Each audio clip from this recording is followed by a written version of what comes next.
Hey, how's it going, everybody? Shaun here with another movie review. Today we're going to be talking about John Carpenter's Escape from LA from 1996. Obviously directed by John Carpenter. Written by John Carpenter, Deborah Hill, and Kurt Russell. This thing was kind of in development hell for a long time. The original draft of the screenplay was actually done back in 1985.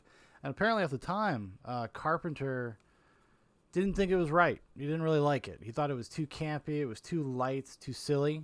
It was, because in a lot of ways, once you see the finished product, those comments make sense. Which is weird because his take on the movie now is that he actually says Escape from LA is the way better movie. It's the better of the two.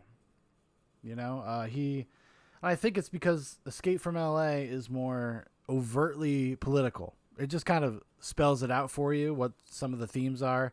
It doesn't have all of those like little slight kind of contextual world building stuff that the original movie has, and in large part it's kind of a retread. Largely structurally wise, it is very much a retread. It hits all the same beats. It has, but just in a more cartoony, extreme way. It's more of the Saturday morning cartoon version of Escape from New York. I think the reason why it took so long for them to get this done or to even want to do it was, again, John Carpenter. He doesn't have much of an interest in doing sequels to his work.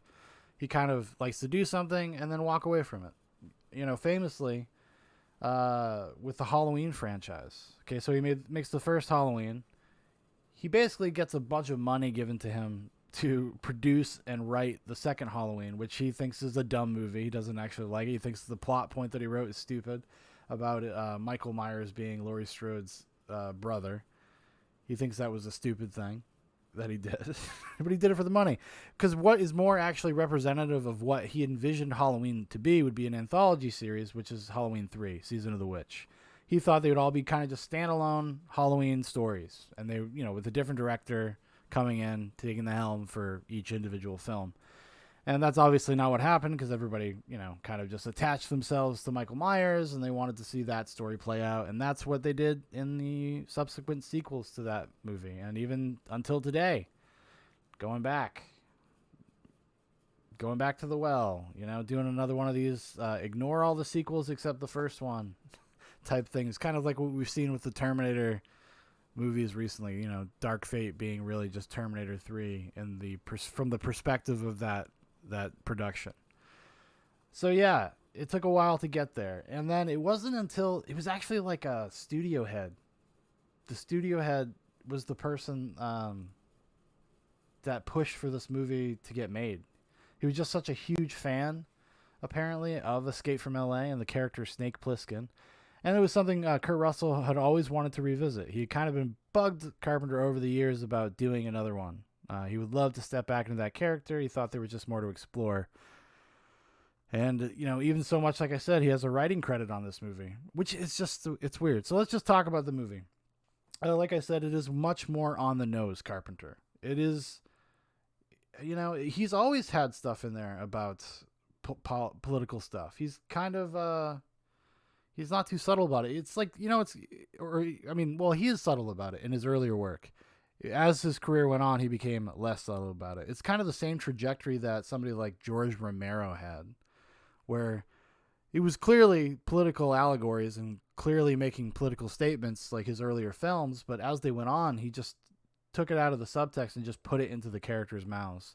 And Escape from LA isn't that egregious like some of the later Romero stuff, where he just thinks if people just like speak in, I don't know, activist monologues, that it's more impactful than just kind of having it implied. It's not quite that bad, but this one has much more of a satirical edge than the original one. It's a much sillier movie. It's from everything from just the way the production looks to the cast of characters Snake meets along his journey as he's making his way through LA. It's kind of just silly. It's funny. I actually watched this one first because I was like, I didn't really grow up watching Escape from LA. It wasn't one that I had a problem with watching. I just didn't. I don't know why.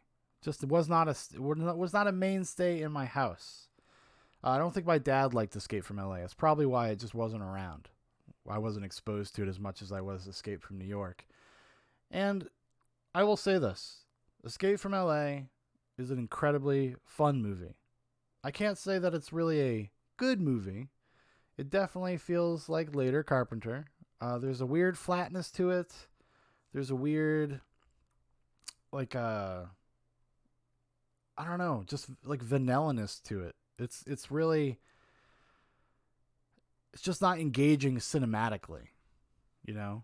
Kurt Russell's really, it's really fun to see Kurt Russell come back as Snake for sure. But just because of the juxtaposition of who he's dealing with, he also becomes a little bit of a caricature. Even in the first one, like people refer to him as the legend. Oh, it's the legend Snake, and that happens a lot more in this one. And it's clearly, actually, there's a video game called Metal Gear Solid, where the main character is based on Snake Plissken, and they say the same thing to him all the time, like, "Oh, crazy meeting the legend." And so he gets a lot of that kind of stuff, and people have sort of an affinity for him because LA, I guess because of an earthquake, got separated from the rest of California, and now that there's like this new, they call it the new moral America. So they turned LA into kind of like Australia back in the day, where they just send all dissidents and everybody that's, I don't know, immigrants, dissidents, amoral people, libertarian types get sent there. It's definitely a commentary on kind of the religious right of the 90s. It was funny though, because it doesn't stop with just the concepts of the religious right. It actually definitely involved a lot of more of like what today are mainstream progressive views. Those type of people as well. I mean, not those type of people, but the new America is based on those value systems. Like everybody's a vegan, nobody smokes, there's no sex outside of marriage. So it's kind of a confluence of both of those sides of the paradigm. Because, in the modern era, that's what we notice the most, right? Is that the Puritans of today are the people on the other side of the ideological spectrum between the right or left. Now the puritanical people tend to be more the progressive people, the left-wing people, in terms of just kind of staying the fuck out of people's business, So LA ends up being, in a weird way, and for some people that live in LA in this movie, are kind of like libertarian types. And then there's the bad guy, which I thought was actually pretty funny. It was it's kind of basically like a Che Guevara character, right down to the fact that he ends up being kind of a piece of shit. Yeah, I know, hot take, everybody. Che Guevara is not a great guy. You should probably go read a book. And I think Carpenter kind of knows that. Carpenter is like a working class, blue collar film director who has a great affinity for Americana and the American experience. Even if he's critical of it, even if he is critical of some of the movements within it, he's not like a lot of these guys. They got little socialisty tendencies and kind of unrealistic dreams about what needs to happen and about their activism. Carpenter's not really like that. Although he does have a political perspective. I mean, come on. Have you ever seen They Live? It's a direct response to Reagan era politics and the police state and all those sorts of things. And Escape from LA, it just kind of doubles down on all the themes from Escape from New York, because obviously there's this kind of strong anti-authoritarian through line that Snake is kind of the counterpoint to, or not the counterpoint, but he is the answer to that authoritarian police state kind of paradigm. And maybe it takes an amoral, nihilistic person to kind of stand up against it, because he just doesn't have any values that he's trying to root for. He's kind of incorruptible in that way. And that holds true also in Escape from LA. That is definitely feels like what they're getting at with the character of Snake, because it's another one. He is kind of a static, stoic character. There's not a lot of growth. There's not a lot of growth for anybody in this movie, except for maybe the president's daughter. President's daughter is basically she thinks she's an activist and then gets involved with it, feels like she made a mistake, and then wants Snake to get her out of there, but Snake's also supposed to kill her, so he's conflicted because, like I said in my review for Escape from New York, he's an amoral nihilist, but situationally he's not a bad guy. He doesn't want to actually do bad things. He just kind of wants to be left the fuck alone. The ultimate libertarian, all right? He just wants to be left the fuck alone. So it's interesting. A lot of the like the political commentary is incredibly heavy-handed, but not like annoying in a sense. Probably because I agree with some of its observations about, you know, these kind of things. These kind of about the idea of the theocracy, the idea about like a fascist military or police state or whatever. And I'm not saying we live in those things today, but there's things we should always, you know, be mindful of. We should always guard against. And this movie kind of takes that concept and says, well, what if they just took over? What if that's what happened? You know, the president, after a big tragedy, ends up just declaring himself, giving himself a lifetime term. He'll be president forever. Basically becomes king of America. And he's kind of like a Pat Roberts preacher type of dude. And actually the guy who plays him, Cliff Robertson, who, if you know, if you're if you're my age, you probably would know him from Spider-Man, the Sam Raimi Spider-Man movie. He is Uncle Ben. And he's great. He's actually really great in this. And that's the cool thing about these movies, I think, in general, is that, like, Carpenter always fills them, every role, no matter how big or small, with, like, an interesting person. Even Bruce Campbell. I mean, I used to be, or I am, I guess I could say I am, a big Bruce Campbell fan. You know, Army of Darkness, Evil Dead, those were really, really important movies to me, and he gets to play this whacked out Surgeon General of Beverly Hills, where he's like doing weird plastic surgeries on people, and it's actually a pretty funny scene. Like I said, it's just like, it's not a movie I think that is overall like great. Like, it's not great in the way that Escape from New York is great. Escape from New York is a solid, actual, like, objectively speaking, good movie. Escape from LA is like the bizarro version of Escape from New York, and I think that's really going to depend. It's really going to depend whether or not you're willing to go where it wants to go. That's going to define your enjoyment level. It kind of reminds me of Texas Chainsaw Massacre versus Texas Chainsaw Massacre Part 2, where, you know, the first one is like this low budget, down and dirty, violent horror movie, scary movie, and Part 2 is like a cartoon. It's like a comedy almost. This has that same feeling. And I think, you know, in large part, I think he kind of pulls it off. I think he's fucking crazy when he says that Escape from LA is the better movie than Escape from New York. I mean, Escape from New York is almost a perfect movie in my opinion. It's like a 5-star movie for me. Not a missed beat. This one, not so much. And a lot of it is just a weird thing, because this had a much bigger budget than Escape from New York. And I mentioned it on my Escape from New York review that what the fuck happened to production design and cinematography from the fucking 80s and 70s and 80s to the 90s. Like, this thing just looks cheap, even though it had 3 times the budget. Apparently Kurt Russell got a huge payday though. So he got like $10 million. That's 10 million out of the 50 million they had to make the movie went to Kurt Russell, one dude. I'm sure Peter Fonda just got, you know, he got some kid to molest or something. That's probably how he was paid. And Peter Fonda's fucking awful in this movie. There's no reason for his character to be in there. I don't really like Peter Fonda, to be honest with you. I've never seen anything that he's ever really impressed me. But yeah, it is possibly the dumbest part in the movie, just on a visceral level, is when they surf.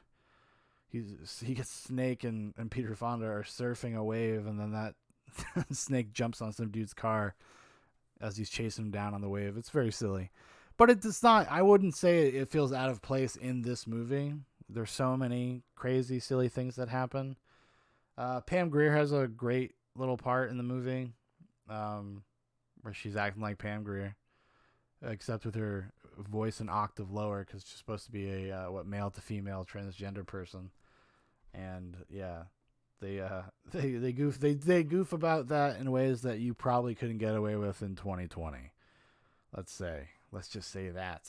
I can't wait until the streaming service goes and retroactively like edits out the jokes for that movie in 5 years from now, when we're even more up our own ass about not having a sense of humor about anything.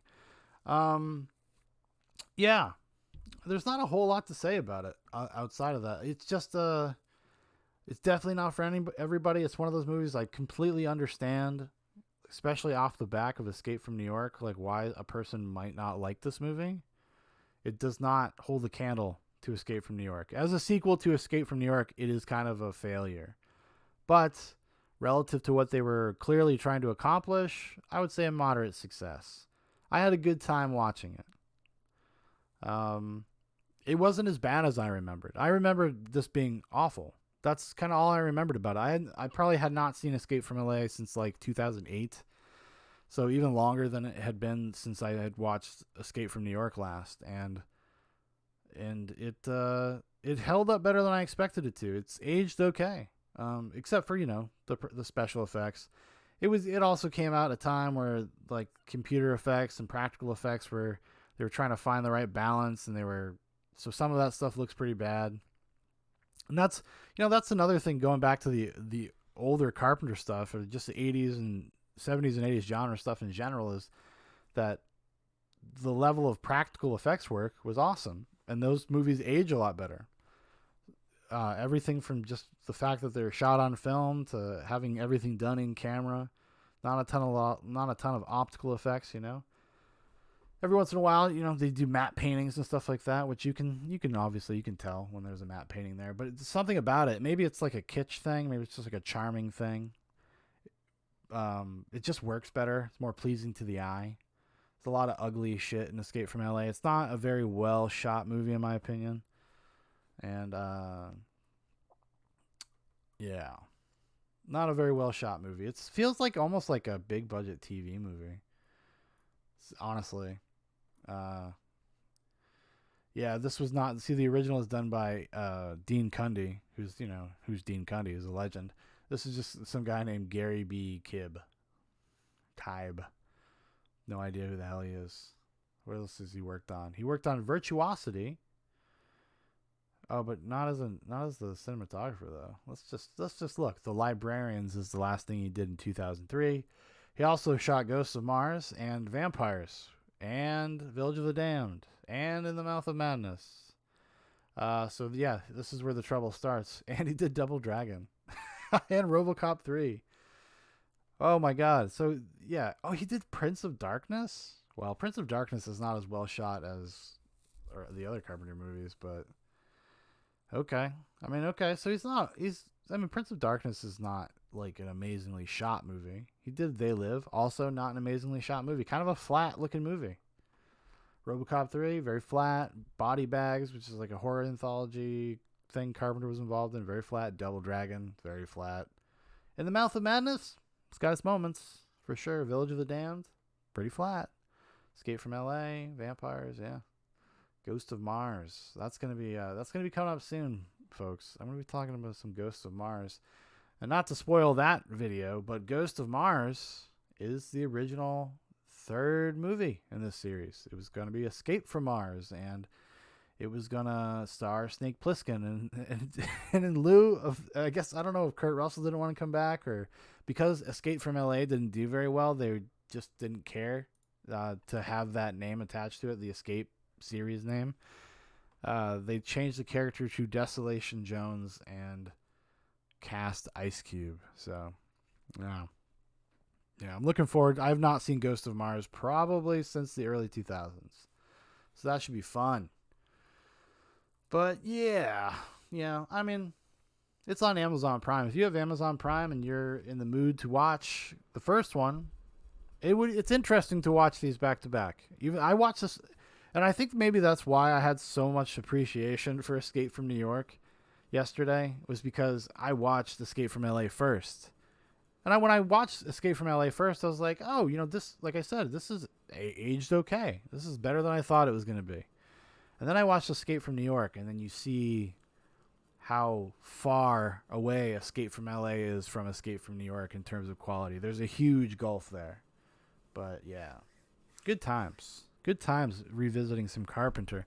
There's a few Carpenter movies I want to do. I'm definitely going to do Ghost of Mars because I have not seen it in a long time, and I'm curious. I know I did not like it when I was a kid, so we'll see how I feel as a 33-year-old man. And another Carpenter one I really want to talk about is Christine. Nobody talks about Christine, and I've only ever seen it like once. I only saw it for the first time a few years ago, and I'm a Carpenter head. I'm a Carpenter boy. I love the Carpenter. But that one slipped me by for some reason, yeah. It's just not something that was, like, played on TV a lot when I was a kid, and it just kind of, I don't know, slipped me by. But I rectified it a couple years ago. Bought that steel book at Walmart for, like, $15. Good deal. Good stuff. Good stuff. All right, everybody, that's going to do it for me today. Thanks for watching. Thanks for listening. And if you want to know more about Zoobox, you can check us out on Facebook, on Instagram, on Twitter. All the links for that will be in the description. And if you have any suggestions, something you would like to hear me talk about, can't promise you're going to like what I have to say, but I am more than happy to accommodate anybody that's got a desire that needs to be filled. All right, everybody. I'll talk to you tomorrow. Good night, good day, goodbye, no way.